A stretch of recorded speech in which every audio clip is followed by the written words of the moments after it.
E aí, pessoal? O contrato que nós veremos nessa aula é o contrato de trespasse. Embora tenha esse nome meio diferente, o contrato de trespasse nada mais é do que um contrato de compra e venda. No entanto, o trespasse consiste na venda, na transferência de titularidade de uma coisa específica, que é um estabelecimento comercial. E por apresentar algumas peculiaridades em relação à compra e venda comum, os usos e costumes acabaram por desenvolver esse nome diferente. Vamos entender do que se trata? Primeiro, nós precisamos lembrar o que é um estabelecimento comercial. Se eu perguntasse para vocês agora, na lata, qual é o estabelecimento comercial do dono de uma loja de tintas, muitos de vocês não me responderiam com algo ou alguma coisa, mas sim me apontaria para algum lugar. Isso é, vocês iriam achar na cidade onde é a loja de tintas, que é o local físico onde nós, eventuais clientes, podemos entrar, fazer nosso pedido e ir embora com uma conta a mais para pagar. Mas embora na linguagem comum do dia a dia, estabelecimento possa ser esse local físico, para o direito é um conceito um pouco mais amplo. A definição de estabelecimento nós podemos encontrar no Código Civil, no artigo 1142. Esse artigo diz que considera esse estabelecimento todo o complexo de bens organizado para o exercício da empresa, por empresário ou por sociedade empresária. Ok, e o que se entende por esse complexo de bens? E ainda mais, complexo de bens organizado? Gente, por complexo de bens, nós precisamos entender todos os bens corpóreos e incorpóreos, isto é, materiais ou imateriais, organizados pelo empresário e voltados à atividade produtiva que ele desenvolve. São todos os bens que o empresário usa e que permite que ele possa ser considerado empresário. Só para continuar no nosso exemplo, é tudo que o dono da loja de tintas usa e tem à disposição para ser o dono da loja de tintas. Como exemplo de bens corpóreos, nós podemos citar os veículos, os computadores e aqui o prédio, o local físico onde é a loja de tinta. Então, a loja de tinta, o prédio, é apenas um bem que compõe o estabelecimento comercial e não o estabelecimento como um todo. Como exemplo de bens incorpóreos, nós podemos falar do aviamento, também chamado de goodwill, que é a capacidade que o estabelecimento tem de produzir lucro. Suponha, por exemplo, que essa loja de tintas é ao lado de uma imobiliária. Então, toda vez que eu vou alugar ou devolver o imóvel e preciso comprar a tinta para devolvê-lo pintado, eu já bato o olho na loja de tintas ali do lado, entro lá e compro. Trata-se de aviamento, isto é, a capacidade de gerar lucro relacionada ao local.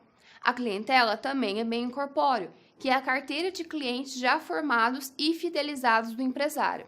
Mais exemplos de bens incorpóreos são os sinais distintivos da empresa, como o nome empresarial, o nome fantasia, que é o título do estabelecimento, marcas, patentes, expressão de propaganda e assim por diante. Os contratos de trabalho também são bens incorpóreos. O estabelecimento pode valer bastante pela equipe que o integra, que tem uma formação especializada, com nomes bastante conhecidos e reconhecidos no mercado e assim por diante. Então, pessoal, a formação de um estabelecimento se dá quando o empresário reúne vários bens, organiza e destina todos a um único objetivo, que é desenvolver alguma atividade empresarial, seja comercializar tintas, seja produzir papel, seja distribuir produtos, seja fornecer matéria-prima e assim por diante. E todo esse complexo de bens organizado, esse estabelecimento comercial, pode ser objeto de negócios jurídicos.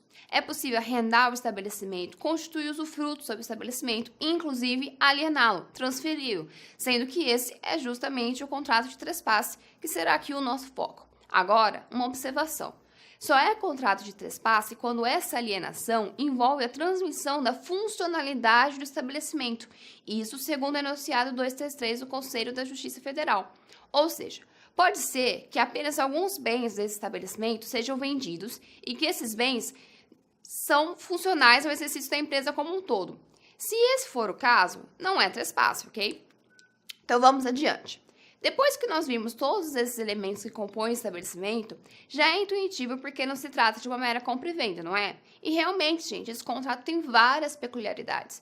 E elas estão relacionadas ao fato de que o estabelecimento, além de compor todo o ativo do empresário, envolve interesses de muitas pessoas, inclusive de outras empresas e de trabalhadores. Assim, o negócio que importa na venda do estabelecimento traz consequências muito sérias, que podem afetar vários interesses que merecem ser tutelados pelo ordenamento jurídico. E, de fato, a lei bem se preocupou com esses interesses, tanto que, diversamente da maioria dos contratos, a eficácia do contrato de traspasse, isso é, a sua capacidade de produzir efeitos, é dependente da observância de algumas condições. As primeiras condições são que esse contrato de traspasse deve ser registrado na junta comercial e publicado na imprensa oficial. São duas condições cumulativas, portanto. Essa disposição nós encontramos no artigo 1144 do Código Civil. Se essas duas coisas não forem feitas, isto é, o registro e a publicação, é como se a transferência não tivesse corrido aos olhos de terceiros. Por exemplo, os trabalhadores. Imagine que o empregado é demitido anos depois do estabelecimento ter sido alienado e ele resolva ajuizar uma ação trabalhista contra o chefe antigo. Esse chefe simplesmente não vai poder alegar que acabou a responsabilidade trabalhista dele porque ele vendeu o estabelecimento anos atrás. Se ele não registrou o contrato e nem publicou na imprensa, para o trabalhador é como se nada tivesse acontecido. Uma observação. Se o estabelecimento comercial pertencer a microempresa ou empresa de pequeno porte, não é preciso fazer publicação na imprensa, basta o registro. A Lei Complementar número 123 de 2006, que é a lei que disciplina as ME e EPP, traz no artigo 71 que esses empresários ficam dispensados da publicação de qualquer ato societário. Então vamos adiante. Além dessa regra de registro e publicação, salvo se for uma ME ou EPP, especialmente para proteger os credores do empresário que resolva vender seu estabelecimento, temos a regra do artigo 1145 do Código Civil. Ela se aplica aos casos em que, após a venda, não irá sobrar muitos bens para que o empresário pague as suas dívidas. Por exemplo, o empresário da loja de tintas, tendo duas lojas, resolve vender a maior delas, sendo que a loja menor, que continuará em seu nome, não seria suficiente para pagar todos os credores que ele tem. Nesse caso, para ele conseguir vender, ele terá ou que pagar todo mundo ou notificar todos os credores, dando 30 dias para que eles possam responder. Se os credores concordarem ou nada disserem nesses 30 dias, tudo bem, fechou o trespasse. Agora, se os credores não concordarem, essa venda não terá eficácia em relação a eles. Esse requisito é tão importante que, se o alienante não notificar os credores, ele pode ter sua falência decretada. É considerado um ato falimentar de acordo com o artigo 94, a linha C da Lei 11.101/2005, que é a Lei de Recuperação Judicial e Falência.